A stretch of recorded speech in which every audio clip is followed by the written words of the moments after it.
Hey loves, welcome back to my channel. If you are new here, my name is Faith, and today guys I'll be checking out Ben Shapiro as he reacts to Tim Scott's interview on The View. And you guys, I'm super excited as always. If you're yet to subscribe to this channel, please consider subscribing, give this video a massive thumbs up, comment, share, and all that good stuff. And without much ado, let's see what Ben Shapiro has to say in this video. Well, folks, Tim Scott is running for president. He's a senator from South Carolina. His presidential candidacy, I'm not sure that it's going to go anywhere, but it is providing some pretty spectacular moments like this one where he roasted the women of The View. So Tim Scott, another Republican presidential candidate, he was on The View. And as you all know, one of my life ambitions is to one day be on The View because I think it would be hilarious and I think it would be wildly entertaining. The producers know about this. The producers are fully aware of it. When Meghan McCain was on the show, she tried to get me on the show many, many times. They always refuse. But Tim Scott had the opportunity to go on the show. And he had what was a particularly sweet media moment here in which he chastised Sunny Hostin essentially for her racially reductionist view of the world. Here is Tim Scott, the senator from South Carolina.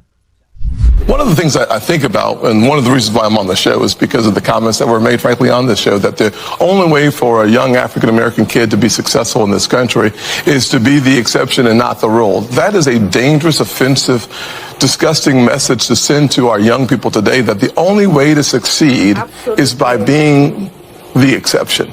I look back at the fact that my grandfather, born in 1921 in Sally, South Carolina, when he was on a sidewalk, a white person was coming, he had to step off and not make eye contact. That man believed then, with some doubt now, in the goodness of America, because he believed that having faith in God, faith in himself, and faith in what the future could hold for his kids would unleash opportunities in ways that you cannot imagine.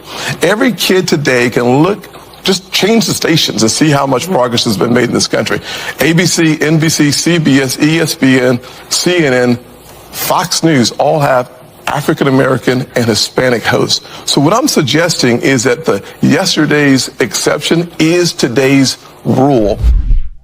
Okay, this is Scott's message. It's a very nice message. Do I think that he's going to win the presidential nomination? No. But do I think that he's going to say things that need to be said on issues of race in this race? Absolutely. And I think that was a really nice one. That was when, Sunny Hostin was trying to claim that Tim Scott was an exception, that black people in America can't succeed, and Tim Scott somehow escaped the boot of white supremacy in the United States, and he rebutted her. So yesterday, the CEO of Lululemon defended firing employees who had confronted thieves who were stealing product from the store. According to the New York Post, Lululemon CEO stands by his decision to axe two employees who called the cops while three masked men robbed a Georgia outpost, citing the company's zero-tolerance policy for intervening with the robbery as reason for firing the workers.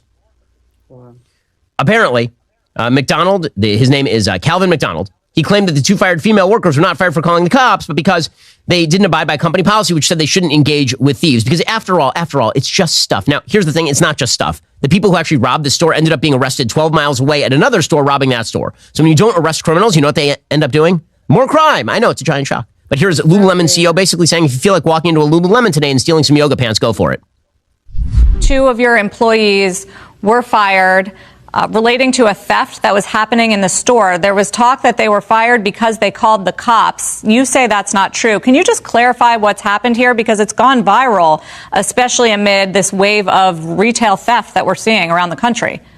In this particular case, we have a zero tolerance policy that we train our educators on around engaging during a theft. Why? Because we put the safety of our team, of our guests front and center. It's only merchandise. At the end, they're trained to step back, let the theft occur, know that there's technology and there's cameras, and we're working with law enforcement.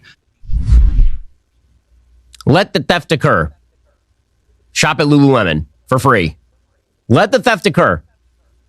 Now, by the way, Lululemon was one of the big Black Lives Matter proponents, right? I mean, they're pretty on board with the whole, the police, ACAB, the police are the bad guys here. So, have at it. I mean, fine. If that's the way that corporations are going to treat their own wares, if the suggestion by corporate rich companies like Lululemon is that this is all just breakage, it's just stuff, who cares? Then, all right, keep giving your money to Democrats, Lululemon, and then see how that works out for you. In San Francisco, here's how it worked out. The San Francisco mayor, after going through Chesa Bowden, the DA of San Francisco, actually losing a recall election because he was letting every criminal in sight out without bail, basically. Now London Breed, who's big into the cops are bad movement, she's now requested a $63 million increase in spending for the cops. Breed's requested budget for the upcoming fiscal year is $14.6 billion. That's a record high for both San Francisco County and the city. That $63 million increase marks a 9% increase from what police would get from the 2022-2023 fiscal year, according to the San Francisco Chronicle. That is not a particular shock, given the fact that all of downtown San Francisco is basically now shutting down because, after all, it's just merch. It's just merchandise. By the way, the predictable result here is that shoplifting is not just a couple of people who are walking in and stealing a candy bar anymore. According to the Wall Street Journal, not enough attention has been paid to the toll that shoplifting is taking on retail workers who have to try to perform demanding jobs in cities where politicians have decided to tolerate such lawlessness. Market Watch columnist James Rogers writes, quote, half of retail and grocery workers witnessed a theft or attempted theft in their stores from October 2022 through mid-April 2023, according to research from learning provider Exonify. Retail and grocery associates are seeing a notable increase in hostile and violent situations. Over 20% of the respondents to Exonify's survey don't feel prepared to handle situations involving theft. 40% said they feel scared to go to work. And the enormous cost to business owners is going to be borne by workers and shoppers. You get to pay the price. Right? When there's breakage, you just pay a higher price. Brian Cornell, CEO of Target, who, again, when he is not pushing Pride Progress propaganda on small children with bathing suits so you can tuck your penis behind you, when he's not pushing that, he has put a number on the cost of inventory shrinkage. $500 million in lower profits this year. $500 million. So, okay, if this is the game that you want to play, corporate America, then you will reap the benefit of people stealing your crap. If you want to keep giving to Democrats who allow people to steal your crap in the name of racial equality or some such nonsense, then enjoy the results. Enjoy the fruits of your own stupid policy. Alternative reality has consequences because just like your truth, there's no such thing as your truth. There's only the truth. There is no alternative reality. There is just reality. And we are going to feel that reality come to fruition everywhere. We can pretend that there are no consequences to reality and going up against it. There are consequences to reality, and reality always wins.